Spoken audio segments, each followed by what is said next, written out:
जय हिंद दोस्तों, एक सैनिक, एक सोल्जर, एक जेसीओ, एक अधिकारी यानी अपना तन मन और धन इस देश के लिए अर्पण कर देता है। और कल आपने देखा होगा इस तरीके से वो कभी नहीं डरता किसी भी परिस्थितियों से और सारा कुछ अपना झोंक कर इस मातृभूमि की सेवा करता है। अपनी ड्यूटी में 1% ढिलाई नहीं करता। ये सेना अपनी ड्यूटी में ढिलाई कर दे और सेना अपनी ड्यूटी में लापरवाही कर दे तो देश कहां जाएगा। और इसीलिए माननीय प्रधानमंत्री जी को चिट्ठी लिखा गया है कि आप इक्वल एमएसपी की बात करिए, आप पीएमआर को ओआरओपी देने की बात करिए। आपने वन रैंक वन पेंशन जो कोश्यारी रिपोर्ट की थी, आपने अपनी मनमानी को थोपा है। आपने ऑनरी कमीशन जो रिटायरमेंट के बाद देते हैं उनको आप बेनिफिट देते हो। आपने क्या हॉस्पिटल बनाए, क्या आपने सैनिक आयोग बनाए, तमाम मुद्दों को लेकर के अब जंग फिर शुरू हो गई दोस्तों। और ये फिर माननीय प्रधानमंत्री जी को चिट्ठी लिखी है, यानी रक्षा मंत्री को लिखी है, तीनों सेनाओं के अध्यक्ष को लिखा है, सीडीएस साहब को फिर याद दिलाया गया है। और जंतर मंतर से जो भी रिपोर्ट्स है उनकी उन्होंने कहा है कि मेरे इतने दिन हो गए हैं, 3335 या 40 जो दिन हो गए, उसका उन्होंने पूरा खाका बना के फिर माननीय प्रधानमंत्री के सामने पेश किया है और कहा है कि इन जवानों को न्याय कब मिलेगा। उसमें सारे पॉइंट हैं, 14 पॉइंट। इन 14 पॉइंट क्या क्या है हम बोर्ड पे समझाते हैं और चिट्ठी का क्या अंश है वो बताते हैं।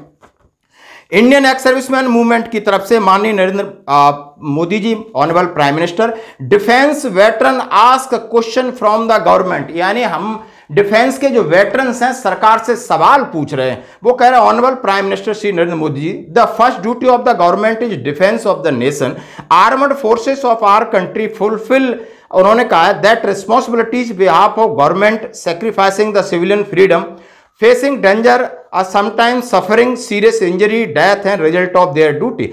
Family also pay the vital supporting the operation. उन्होंने कहा है कि हम अपनी ड्यूटी में कभी लापरवाही नहीं की। हमारे कुछ साथी शहीद हो गए, कुछ साथी विकलांग हो गए।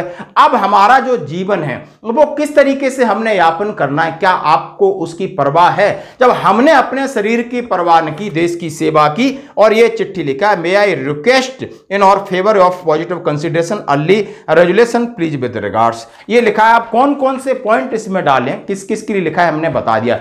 अब इन्होंने कहा है defence veteran one rank one pension की बात की। आखिर वन रैंक वन पेंशन मिल रही है, वन रैंक 5 पेंशन है, ये अफसर रैंक अफसर पेंशन हो सकती है किसी को, लेकिन हमारे को बिल्कुल फायदा नहीं हो रहा। ये आप देख रहे हो, कान खोल के सुन लो, बिल्कुल आगे आगे ये बिल्कुल खत्म हो जाएगी। क्यों कि ऐसे लोग, ऐसे ब्यूरोक्रेट्स लगा दिए ताकि इसमें वो सुराग करने में लगे कि पैसा हम दें और निकल के हमारे पास आ जाए।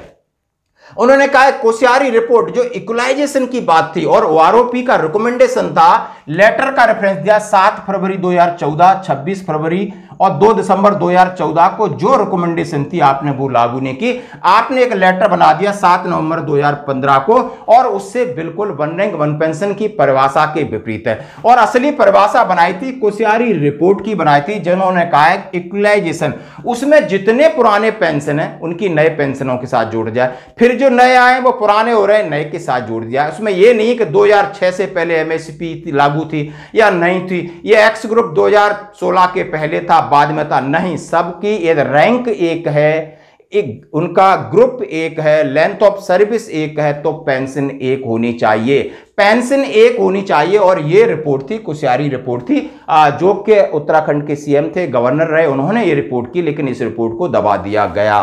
और बात कही, फिर तीसरा पॉइंट है इक्वल एमएस मिलिट्री सर्विस पे की बात कही है। इसमें सीधा सीधा आप देख सकते हो, आपके सामने पूरी रिपोर्ट है कि गवर्नमेंट के पास यानी मिनिस्ट्री ऑफ डिफेंस के पास नाक रगड़ली नहीं, इसके अंदर बहुत ज्यादा डिस्क्रिमिनेशंस है, जवान को ज्यादा खतरा है और जवान ज्यादा काम करता है, फिजिकली वो काम करता है, इंजर होने का उसको ज्यादा खतरा है, परेशानी उसको ज्यादा होती है, कैजुअलिटी उसकी ज्यादा होती है, तो एमएसपी उसकी कम क्यों?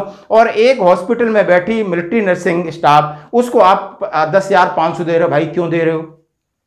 आदि इसलिए ये एक भत्ता है, ये एक पे है और इसका आधार है हार्डशिप के ऊपर। और हार्डशिप के साथ कम नहीं, आप बराबर इसको कर दीजिए, कम से कम 10,000 के ऊपर होनी चाहिए। इसकी रिकमेंडेशन के लिए उन्होंने इसके ऊपर चिट्ठी लिखी है, ये आप देख सकते हो। पॉइंट नंबर 3, पीएमआर, उन्होंने कहा आपने ओआरओपी बंद तक पीएमआर को शामिल किया, लेकिन आपने देखा आपके ब्यूरोक्रेट्स कितने चालाक है, फौज का वैसे उन्हें कुछ नहीं पता, लेकिन हमारे लोगों ने समझा दिया भाई आप पीएमआर पे भी रोक लगाना है और जवान पीएमआर जाते हैं, अधिकारी पीएमआर जाता नहीं तो भाई इसको रोक लगा दो, या तो पीएमआर जाने कम हो जाएंगे या पैसा बचेगा। दोनों साइड से गवर्नमेंट ने फायदे के लिए हमें उल्लू बनाया और इसमें यह चीज डाली। आपकी क्या राय है जरूर देना चाहिए।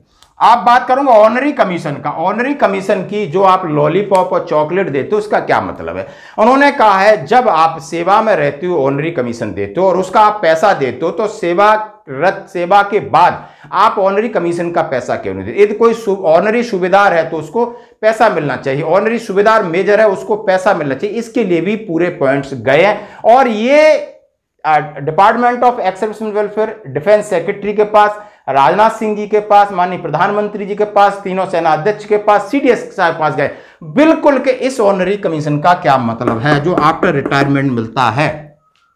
क्यों कंफ्यूज करते हो। ना ही वो पीपीओ में लिखा होता है, ना ही वो कभी कैंटीन का कार्ड बनता है, ना ही वो किसी के सामने कह पाता है कि मैं क्या ऑनरी हूं, उसका क्या ऐसी ऑनरी का मतलब है। तो एक्सप्लेन किया है कि आप इनको दीजिए, जैसे ऑनरी नायब सूबेदार को आप एक अलग से तनख्वाह देते हो तो इनको दीजिए।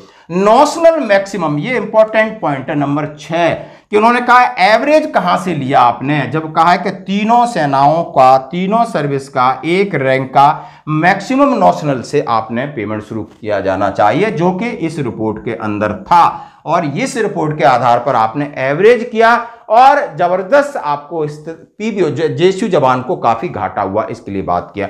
और 7वां पॉइंट है विडोज पेंशन। उन्होंने कहा है कि एक विधवा है दोस्तों, क्या आपकी क्या राय है। यदि हमारे आप में से यदि कोई भगवान को प्यारा हो जाता है तो हमें 50% पेंशन मिलती है और हम जब ऊपर चले गए तो हमारी वाइफ को 30% कर दी जाती। क्यों, लायबिलिटीज तो सेम है, बच्चे से मैं, खाना पीना से मैं, और हम तो कम से कम जाके बाहर 2-4 रुपए कमा के लाते हैं, 1000, 2000, 10,000 की नौकरी करते हो, वाइफ कहाँ जाएगी।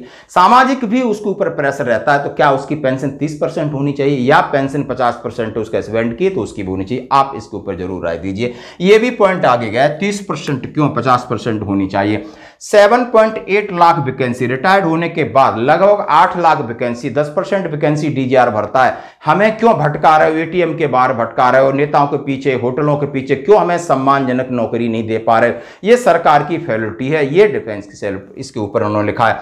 एएफटी जजमेंट, उन्होंने कहा है कि एएफटी से जो भी जजमेंट होते हैं डिसेबिलिटी पेंशन या किसी को लेकर के, एमएससीपी को लेकर, वो एमओडी लागू नहीं कर रही है। बहुत सारा डिस्प्यूट इसके ऊपर चला हुआ, इसका लिए पॉइंट लिखा।